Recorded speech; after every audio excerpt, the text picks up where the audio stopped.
ഈശോ മിശിഹായ്ക്ക് സ്തുതിയായിരിക്കട്ടെ. ഒരു പരീക്ഷണം മാത്രമാണ് ഈ വീഡിയോ. അതായത് ആർട്ടിഫിഷ്യൽ ഇൻ്റലിജൻസ് അഥവാ നിർമ്മിത ബുദ്ധിയുടെ സഹായത്തോടെ എങ്ങനെ ബൈബിൾ വിചിന്തനം നടത്താം എന്നതിനെക്കുറിച്ചുള്ള ഒരു പരീക്ഷണമാണ് ഈ വീഡിയോ. യോഹന്നാൻ്റെ സുവിശേഷം 9-ാം അധ്യായത്തെക്കുറിച്ചുള്ള ഒരു വിശകലനം ആണ് ഈ വീഡിയോയിൽ അവതരിപ്പിക്കുന്നത്. നിങ്ങളുടെ അഭിപ്രായം കമൻറ്റ് ബോക്സിൽ രേഖപ്പെടുത്തിയാൽ നന്നായിരുന്നു. നിർമ്മിത ബുദ്ധി തയ്യാറാക്കിയ വിശകലനം ഒന്ന് കേൾക്കാം. ഇന്നത്തെ ഈ ചർച്ചയിലേക്ക് സ്വാഗതം. നിങ്ങളുടെ മുന്നിലിരിക്കുന്നത് യോഹന്നാന്റെ സുവിശേഷത്തിലെ 9-ാം അധ്യായമാണ്. ഒറ്റനോട്ടത്തിൽ ഇത് വളരെ ലളിതമാണ്. ജന്മനാ അന്ധനായ ഒരാൾക്ക് കാഴ്ച ലഭിക്കുന്ന ഒരു അത്ഭുതകഥ. പക്ഷേ ശരിക്കും പറഞ്ഞാൽ യഥാർത്ഥ കഥ തുടങ്ങുന്നത് ആ അത്ഭുതം കഴിഞ്ഞതിനു ശേഷമാണ്. ഈ ഒരൊറ്റ സംഭവം ഒരു സമൂഹത്തെ ആകെ എങ്ങനെയാണ് പിടിച്ചുകുലുക്കിയത്? സംശയങ്ങൾ, ചോദ്യം ചെയ്യലുകൾ, പിന്നെ കുടുംബ ബന്ധങ്ങളിലെ വിള്ളലുകൾ, അധികാരത്തിന്റെ ഭീഷണി, ഒടുവിൽ ഒരു സാധാരണക്കാരന്റെ അവിശ്വസനീയമായ ധൈര്യം, അങ്ങനെ ഒരുപാട് കാര്യങ്ങൾ ഇതിലുണ്ട്. ഈ കഥയുടെ തുടക്കം തന്നെ ഒരു ഞെട്ടിക്കുന്ന ചോദ്യത്തോടെയാണ്. യേശുവും ശിഷ്യന്മാരും ആ അന്ധനായ മനുഷ്യനെ കാണുമ്പോൾ ശിഷ്യന്മാർ ചോദിക്കുന്നത് ഇവൻ എങ്ങനെ കാഴ്ച കിട്ടും എന്നല്ല, മറിച്ച് ആരുടെ പാപം കൊണ്ടാണ് ഇവൻ ഇങ്ങനെ ജനിച്ചത്, ഇവന്റെയോ അതോ ഇവന്റെ മാതാപിതാക്കളുടെയോ എന്നാണ്. അതായത് ഒരു മനുഷ്യന്റെ ദുരിതത്തിന് കാരണം കണ്ടെത്താനുള്ളൊരു ശ്രമം. അതെ, ആ ചോദ്യം അന്നത്തെ ചിന്താഗതിയെയാണ് പ്രതിഫലിപ്പിക്കുന്നത്. ഏതൊരു ദുരിതത്തിനും പിന്നിലും ഒരു പാപം കാരണമായി ഉണ്ടാകണം എന്നൊരു വിശ്വാസം. പക്ഷേ യേശു നൽകുന്ന മറുപടി ആ ചിന്തയെ അപ്പാടെ തകിടമറിക്കുകയാണ്. ശരിയാണ്. യേശു പറയുന്നത് ഇവന്റെയോ ഇവന്റെ മാതാപിതാക്കളുടെയോ പാപം കൊണ്ടല്ല, മറിച്ച് ദൈവത്തിന്റെ പ്രവൃത്തികൾ ഇവനിൽ വെളിപ്പെടാനാണ് എന്നാണ്. കുറ്റപ്പെടുത്തലിന്റെയും കാരണങ്ങൾ കണ്ടെത്തുന്നതിന്റെയും തലത്തിൽ നിന്ന് മാറി ഒരു സാധ്യതയുടെയും പ്രതീക്ഷയുടെയും തലത്തിലേക്ക് യേശു വിഷയം മാറ്റുന്നു. ഈയൊരു കാഴ്ചപ്പാട് മനസ്സിൽ വെച്ചുകൊണ്ട് വേണം നമ്മൾ ഈ അധ്യായത്തെ സമീപിക്കാൻ. യേശുവിന്റെ മറുപടി തന്നെ അസാധാരണമായിരുന്നു. എന്നാൽ അതിലും അസാധാരണമായിരുന്നു അദ്ദേഹം ആ മനുഷ്യനെ സൗഖ്യമാക്കാൻ തെരഞ്ഞെടുത്ത രീതി. വെറുമൊരു വാക്കുകൊണ്ടോ സ്പർശം കൊണ്ടോ അല്ല, നിലത്തു തുപ്പി ആ തുപ്പലുകൊണ്ട് ചേറുണ്ടാക്കി അവന്റെ കണ്ണിൽ പുരട്ടുന്നു. എന്നിട്ട് ശീലോഹാം കുളത്തിൽ പോയി കഴുകാൻ പറയുന്നു. വളരെ വിചിത്രമായ ഒരു പ്രവൃത്തി. തീർച്ചയായും ആധുനിക കാഴ്ചപ്പാടിൽ ശുചിത്വം പോലുമില്ലാത്തൊരു പ്രവൃത്തിയായി തോന്നാം.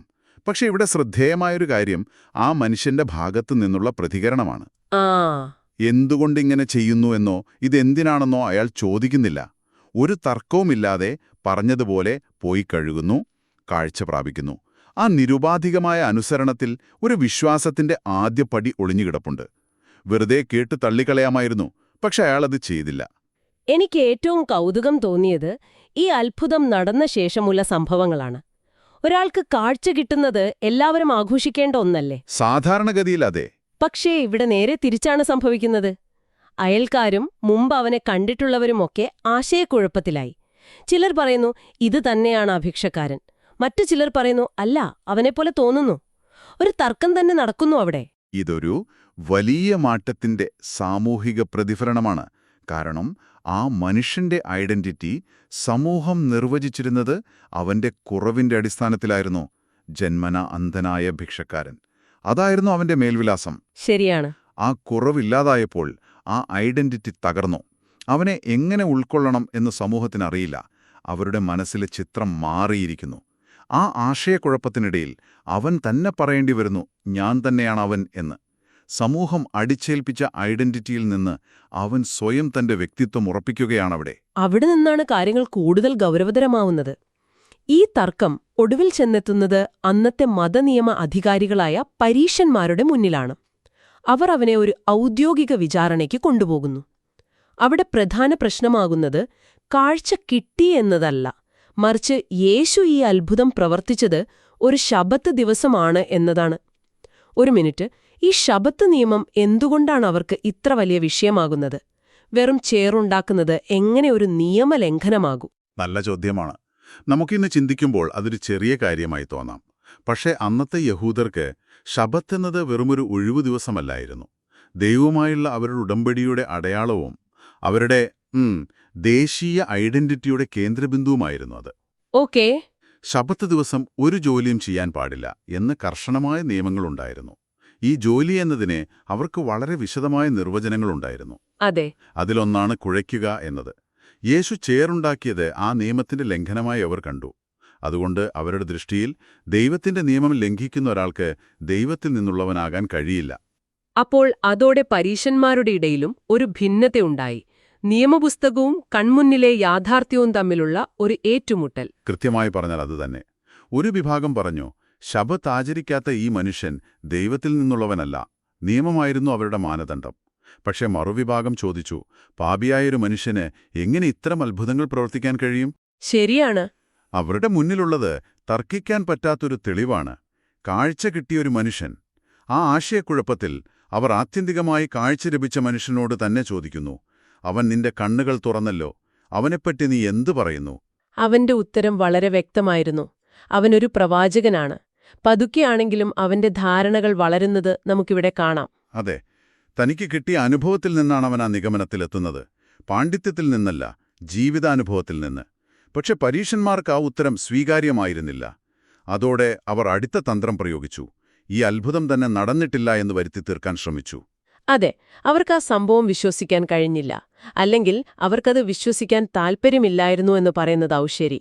അതുകൊണ്ട് അവർ തെളിവ് ശേഖരിക്കാനായി അവന്റെ മാതാപിതാക്കളെ വിളിച്ചുവരുത്തി. ആ ഭാഗം വളരെ പ്രധാനപ്പെട്ടതാണ്. കാരണം അവിടെയാണ് ആ കാലഘട്ടത്തിലെ സാമൂഹിക സമ്മർദ്ദം എത്രത്തോളം ശക്തമായിരുന്നു എന്ന് നമ്മൾ കാണുന്നത്. മാതാപിതാക്കളോട് 3 ചോദ്യങ്ങളാണ് അവർ ചോദിക്കുന്നത്. അവർ 2 കാര്യങ്ങൾ കൃത്യമായി സ്ഥിരീകരിക്കുന്നു. 1, ഇവൻ ഞങ്ങളുടെ മകനാണ്. 2, ഇവൻ അന്ധനായിട്ടാണ് ജനിച്ചത്. ഇതിൽ അവർക്ക് യാതൊരു സംശയവുമില്ല. ഒരു നിമിഷം ആ മാതാപിതാക്കളുടെ പ്രതികരണം എനിക്ക് കുറച്ച് വിചിത്രമായി തോന്നുന്നു. സ്വന്തം മകന് ജീവിതത്തിൽ ആദ്യമായി കാഴ്ച കിട്ടിയിട്ട് സന്തോഷിക്കുന്നതിനു പകരം അവർ ഉത്തരവാദിത്തത്തിൽ നിന്ന് ഒഴിഞ്ഞുമാറുകയാണല്ലോ. അവനോട് തന്നെ ചോദിക്കുവിൻ, അവന് പ്രായമായല്ലോ എന്ന് പറഞ്ഞ് കൈയൊഴിയുന്നു. ആ ഭയം അത്രയ്ക്കു വലുതായിരുന്നു. അതെ, ആ ഭയം വളരെ വലുതായിരുന്നു. കാരണം യേശുവിനെ മിശിഹായ ഏറ്റുപറയുന്നവരെ സിനഗോഗിൽ നിന്നും അഥവാ അവരുടെ ആരാധനാലയത്തിൽ നിന്നും സമൂഹത്തിൽ നിന്നും പുറത്താക്കുമെന്ന് യഹൂദ നേതാക്കൾ നേരത്തെ തീരുമാനിച്ചിരുന്നു. ഓ, അത് ഗുരുതരമായല്ലോ. പള്ളിയിൽ നിന്ന് പുറത്താക്കുക എന്നത് ഇന്നത്തെ കാലത്തെ പോലെയല്ല.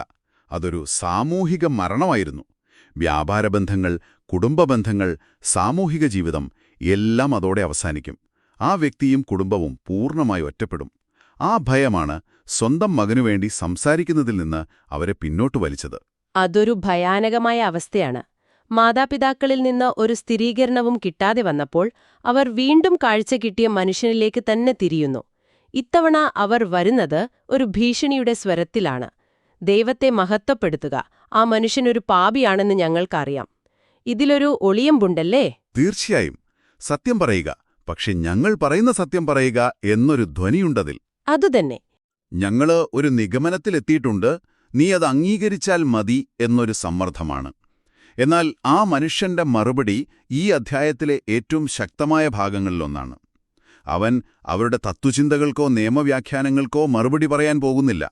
അവൻ പറയുന്നു, അവൻ പാപിയാണോ അല്ലയോ എന്നെനിക്കറിഞ്ഞുകൂടാം. ഒരു കാര്യം എനിക്കറിയാം, ഞാൻ അന്ധനായിരുന്നു, ഇപ്പോഴെനിക്ക് കാഴ്ചയുണ്ട്. എന്തൊരു ശക്തമായ മറുപടി! തന്റെ അനുഭവത്തിൽ, തന്റെ ജീവിതത്തിൽ സംഭവിച്ച മാറ്റത്തിൽ അടിയുറച്ചു നിന്നുകൊണ്ടുള്ള ഒരു പ്രസ്താവന. അതിനെ ചോദ്യം ചെയ്യാൻ ആർക്കും കഴിയില്ല. അതെ, ഇവിടെ അനുഭവവും അധികാരവും തമ്മിലുള്ളൊരു പോരാട്ടമാണ് നമ്മൾ കാണുന്നത്. വിദ്യാഭ്യാസമില്ലാത്തൊരു സാധാരണക്കാരന്റെ ജീവിതാനുഭവം പണ്ഡിതന്മാരുടെ നിയമഗ്രന്ഥങ്ങളെക്കാൾ ശക്തമായ തെളിവായി മാറുന്നു. ഇത് നമ്മളെയും ചിന്തിപ്പിക്കേണ്ട ഒന്നാണ്. നമ്മുടെ സിദ്ധാന്തങ്ങളെയും വിശ്വാസങ്ങളെയും തിരുത്തിയെഴുതാൻ ശേഷിയുള്ള ഏതൊക്കെ ജീവിതാനുഭവങ്ങളെയാണ് നമ്മൾ കണ്ടില്ലെന്ന് നടിക്കുന്നത്? അവിടെ നിന്നും അവൻ ഒരു പടി കൂടി കടന്ന് അവരെ തിരിച്ചു ചോദ്യം ചെയ്യാൻ തുടങ്ങുന്നു. അവന്റെ ആത്മവിശ്വാസം വളരുന്നത് നമുക്ക് കാണാം. അവർ വീണ്ടും, അവൻ എങ്ങനെയാണ് നിന്റെ കണ്ണു തുറന്നത് എന്നു ചോദിക്കുമ്പോൾ അവന്റെ മറുപടിയിൽ കുറച്ച് പരിഹാസം പോലുമുണ്ട്. അതെ, അവൻ പറയുന്നു, ഞാൻ നിങ്ങളോട് പറഞ്ഞതാണല്ലോ, നിങ്ങൾ കേട്ടില്ല. എന്തിനാണ് വീണ്ടും കേൾക്കാൻ ആഗ്രഹിക്കുന്നത്? നിങ്ങൾക്കും അവന്റെ ശിഷ്യന്മാരാകാൻ ആഗ്രഹമുണ്ടോ? അതൊരു വലിയ വെല്ലുവിളിയായിരുന്നു. ഒരു ഭിക്ഷക്കാരനായിരുന്നവൻ അങ്ങയുടെ അധികാരത്തെയും പാണ്ഡിത്യത്തെയും ചോദ്യം ചെയ്യുന്നു. ഇത് കേട്ടവർ പ്രകോപിതരായി. തുടർന്ന് അവന്റെ വാദം കൂടുതൽ ശക്തമാവുകയാണ്. അവൻ അവരോട് നേരെ നിന്നു വാദിച്ചു. ഒന്ന് ആലോചിച്ചു നോക്കൂ, അവൻ പറഞ്ഞു. ഈ ലോകമുണ്ടായതിനുശേഷം ഇന്നേവരെ ജന്മനാ അന്ധനായ ഒരാൾക്ക് കാഴ്ച കൊടുത്തതായി ആരെങ്കിലും കേട്ടിട്ടുണ്ടോ? ഈ വന്നയാൾക്ക് ദൈവവുമായി ബന്ധമില്ലെങ്കിൽ അയാൾക്കിങ്ങനെയൊന്നും ചെയ്യാനേ പറ്റില്ല. ആ വാദമുഖങ്ങൾക്ക് മുന്നിൽ പരീശന്മാർക്ക് ഉത്തരം മുട്ടി. അവരുടെ അറിവിനും അധികാരത്തിനും മുന്നിൽ അനുഭവത്തിന്റെ സത്യം ഒരു വെല്ലുവിളിയായി നിന്നു. യുക്തിപരമായി മറുപടി പറയാൻ കഴിയാതെ വന്നപ്പോൾ അവർ വ്യക്തിപരമായ അധിക്ഷേപത്തിലേക്ക് തിരിഞ്ഞു. അതെ, നീ തികച്ചും പാപത്തിൽ ജനിച്ചവനാണ്, നീയോ ഞങ്ങളെ പഠിപ്പിക്കുന്നത് എന്നു ചോദിച്ച് അവർ അവനെ പള്ളിയിൽ നിന്ന് പുറത്താക്കി. സത്യത്തെ നേരിടാൻ കഴിയാതെ വരുമ്പോൾ വ്യക്തിയെ ആക്രമിക്കുക എന്ന തന്ത്രം, ഇത് നമ്മൾ ഇന്നും കാണുന്നൊരു കാര്യമാണ്. ശരിയാണ്. ഒരു സ്ഥാപനത്തിലെ തെറ്റായൊരു കീഴ്വഴക്കത്തെ ആരെങ്കിലും ചോദ്യം ചെയ്താൽ ആ പ്രശ്നം പരിഹരിക്കുന്നതിന് പകരം ചോദ്യം ചെയ്ത വ്യക്തിയെ ഒറ്റപ്പെടുത്താൻ ശ്രമിക്കുന്നത് കാണാം. അപ്പോൾ നോക്കൂ, ശാരീരികമായ കാഴ്ച ലഭിച്ചപ്പോൾ സാമൂഹികമായി അവൻ ബഹിഷ്കൃതനായി. അവന്റെ സമൂഹം അവനെ പുറത്താക്കി. അപ്പോഴാണ് കഥയുടെ ഏറ്റവും നിർണായകമായ ഭാഗം വരുന്നത്. യേശു അവനെ വീണ്ടും കണ്ടെത്തുന്നു. അതെ, അവനെ പുറത്താക്കി എന്ന് കേട്ടറിഞ്ഞ് യേശു അവനെ തേടി ചെല്ലുകയാണ്. അത് വളരെ പ്രധാനപ്പെട്ടൊരു കാര്യമാണ്. സമൂഹം തള്ളിക്കളഞ്ഞവനെ യേശു അന്വേഷിച്ച് കണ്ടെത്തുന്നു. ആ കൂടിക്കാഴ്ചയാണ് ഈ സംഭവത്തിന്റെ ആത്മീയമായ പൂർണ്ണത. യേശു അവനോടൊരു നിർണായക ചോദ്യം ചോദിക്കുന്നു: മനുഷ്യപുത്രനിൽ നീ വിശ്വസിക്കുന്നുവോ?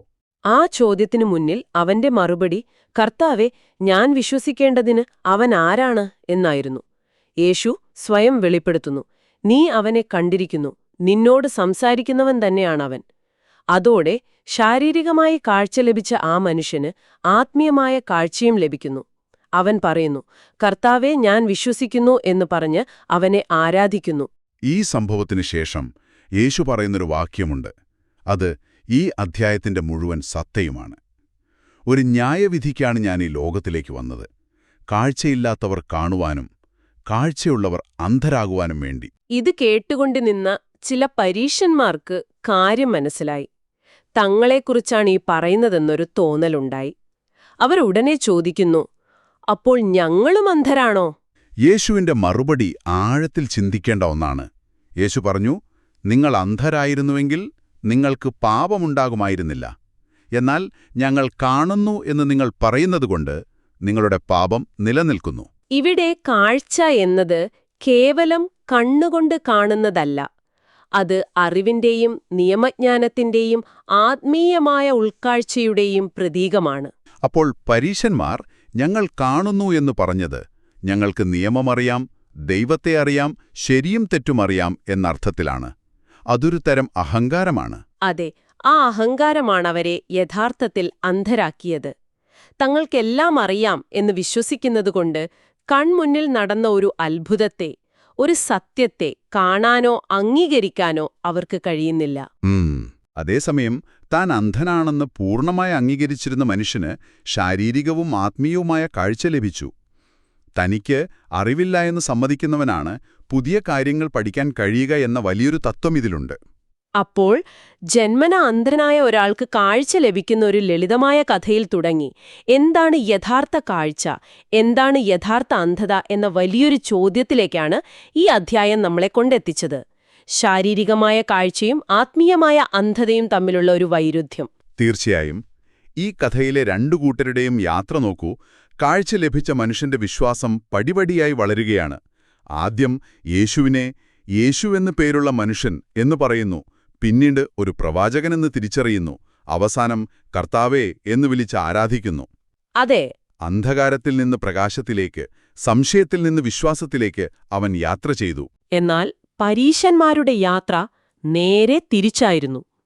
അറിവിന്റെയും അധികാരത്തിന്റെയും വെളിച്ചത്തിൽ നിൽക്കുന്നു എന്ന് ഭാവിക്കുമ്പോഴും സത്യത്തിനു നേരെ കണ്ണടച്ചുകൊണ്ട് കൂടുതൽ വലിയ അന്ധകാരത്തിലേക്കായിരുന്നു അവരുടെ യാത്ര. അവർ തുടങ്ങിയത് എവിടെയാണോ അവിടെ തന്നെ അവസാനം വരെ ഉറച്ചുനിന്നു. അവനൊരു പാപിയാണ്. വളരെ ശരിയാണ്. ആ മനുഷ്യന്റെ ജീവിതാനുഭവം ഒരു പാറ പോലെ ഉറച്ചുനിന്നു. നിയമങ്ങളും പാരമ്പര്യങ്ങളും സിദ്ധാന്തങ്ങളും കൊണ്ട് അതിനെ മറികടക്കാൻ പരീശന്മാർ ശ്രമിച്ചെങ്കിലും അവർ പരാജയപ്പെട്ടു. ഇത് നമ്മളെയും ഒരുപാട് ചിന്തിപ്പിക്കുന്നുണ്ട്. എല്ലാം അറിയാം എന്ന നമ്മുടെ ഉറച്ച ധാരണകൾ, നമ്മുടെ മുൻവിധികൾ ഒരു പുതിയ സത്യത്തെ കാണുന്നതിൽ നിന്ന് നമ്മളെ തടയുന്നുണ്ടോ? ഒരു പുതിയ സാധ്യതയെ മനസ്സിലാക്കുന്നതിൽ നിന്ന് നമ്മളെ അന്ധരാക്കുന്നുണ്ടോ? ഒരുപക്ഷേ യഥാർത്ഥ കാഴ്ചയ്ക്ക് വേണ്ടത് പാണ്ഡിത്യമോ അധികാരമോ അല്ല, മറിച്ച് എളിമയും തുറന്നൊരു മനസ്സുമായിരിക്കാം. ആ ഒരു ചിന്തയോടെ നമുക്കിന്നത്തെ ഈ ചർച്ച അവസാനിപ്പിക്കാം.